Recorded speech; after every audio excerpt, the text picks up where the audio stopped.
Good morning, everyone.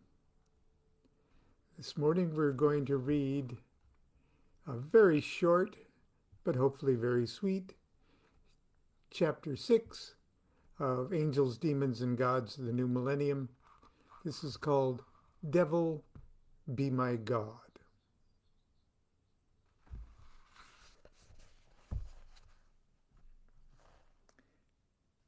One of my favorite movies of all time was the 1938, I think, or uh, movie with Errol Flynn called The Adventures of Robin Hood. And there are so many lines in that movie that are worthy of memes that it's just worth watching the movie for all the little beautiful little quotes. And many of them happen in the dialogue while Errol Flynn and Basil Rathbun are sword fighting.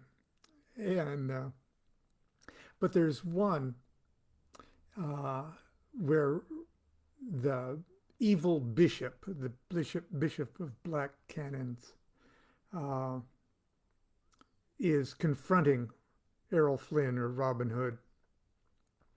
And I use that little exchange as the epigram for this chapter. And the bishop says, I advise you to curb that wagging tongue of yours. And Robin Hood answers, it's a habit I've never formed, your grace.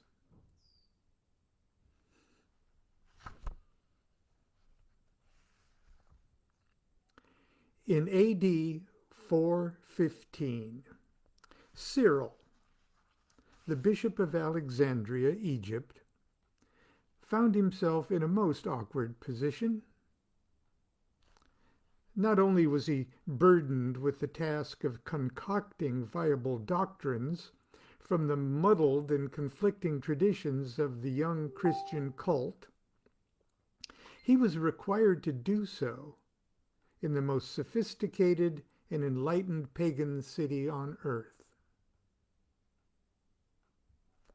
Long before the alleged virgin birth of the crucified Savior, Alexandria, with her celebrated schools and library, nurtured the greatest minds of the Mediterranean world and Asia. Here, religion and philosophy were lovers, and their union gave rise to a dynamic environment of dialogue and debate. On more than one occasion, Cyril tried to glean converts from the student body of the Neoplatonic Academy, only to be struck dumb by the discomforting realization that the fledgling philosophers were far more knowledgeable than he about the subtleties and the shortcomings of his own faith. Uncomfortable as such moments were, his grace bore them dutifully. His patience came to an end, however, when his faith and reputation were challenged by a brilliant and charismatic luminary of the Alexandrian school of Neoplatonism, Hypatia, the greatest woman initiate of the ancient world.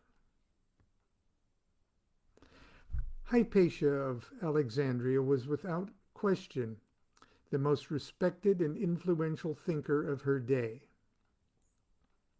The daughter of the great mathematician Theon, she took over her father's honored position at the academy and lectured there for many years. She, more than any other individual since Plotinus, the father of Neoplatonism, grasped the profound potential of that school of thought.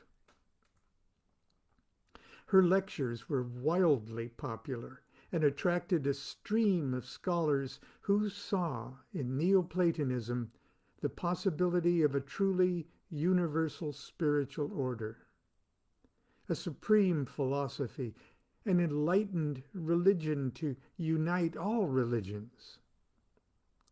Such was the golden promise of Neoplatonism, and Hypatia of Alexandria was its virgin prophetess.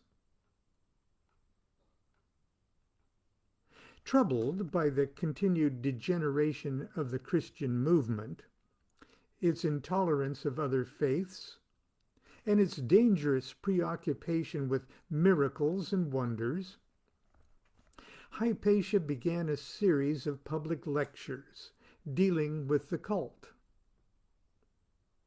She revealed the pagan roots of the faith and systematically unmasked the absurdities and superstitions that had infected the movement. Then, with power and eloquence surpassing that of any Christian apologist, she elucidated upon what she understood to be the true spiritual treasures found in the purported teachings of the Christ. Her arguments were so persuasive that many new converts to the cult renounced their conversions and became disciples of Hypatia. Her lectures stimulated enormous interest in Christianity, but not the Christianity as it was presented by Cyril, the bishop of Alexandria.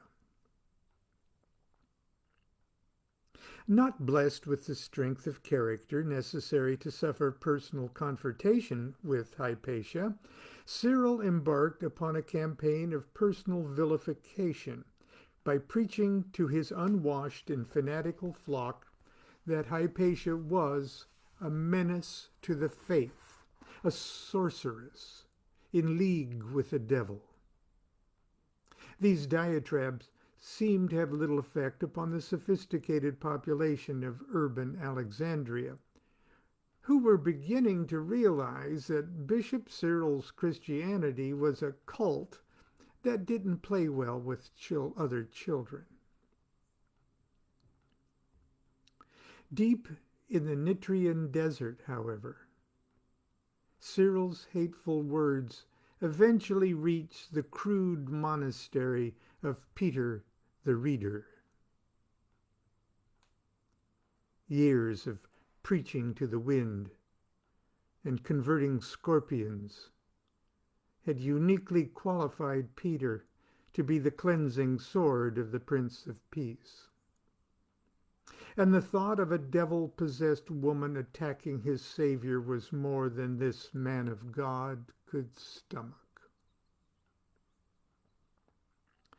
Mustering a ragtag collection of his fellow hermits, he marched to Alexandria, where they met with officials of the Caesarean Church, who informed him that each evening the shameless Hypatia drove her own chariot from the academy to her home.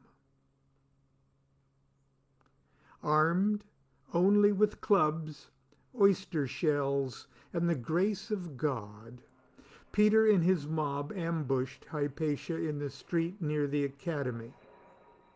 Pulling her from her chariot, they dragged her to the Caesarean church, where they stripped her, beat her with clubs, and finally, because of an ongoing debate over the soul's eternal status if the corpse remained whole, scraped the flesh from her bones with oyster shells.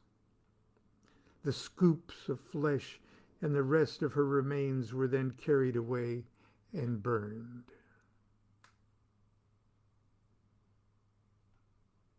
The reaction of the Alexandrian community was one of confusion and shock. And the Neoplatonist school was dealt a blow from which it never recovered.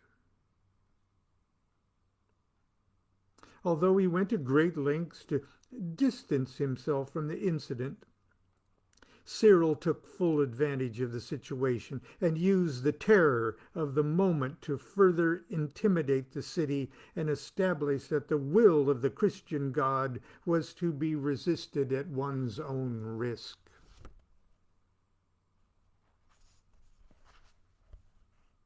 The martyrdom of Hypatia was certainly not the first example of truth resisting evil and losing. But it did mark the beginning of a prolonged spiritual delirium tremor from which Western civilization has never fully recovered. Even the bright souls who did not succumb to the universal madness were forced to blossom against the twisted projections of a collective nightmare. Spiritual growth is not impossible in such an environment. But where wisdom is perceived by the world to be ignorance, love is considered sin, and all that is best in the human spirit is condemned and repressed. The road by which a seeker of enlightenment must travel takes many curious turns. And on such a journey, one's companions are outlaws and rebels. Sacredness breeds in blasphemy. Truth falls from the lips of false prophets. Heaven is sought in hell, and God is the devil himself.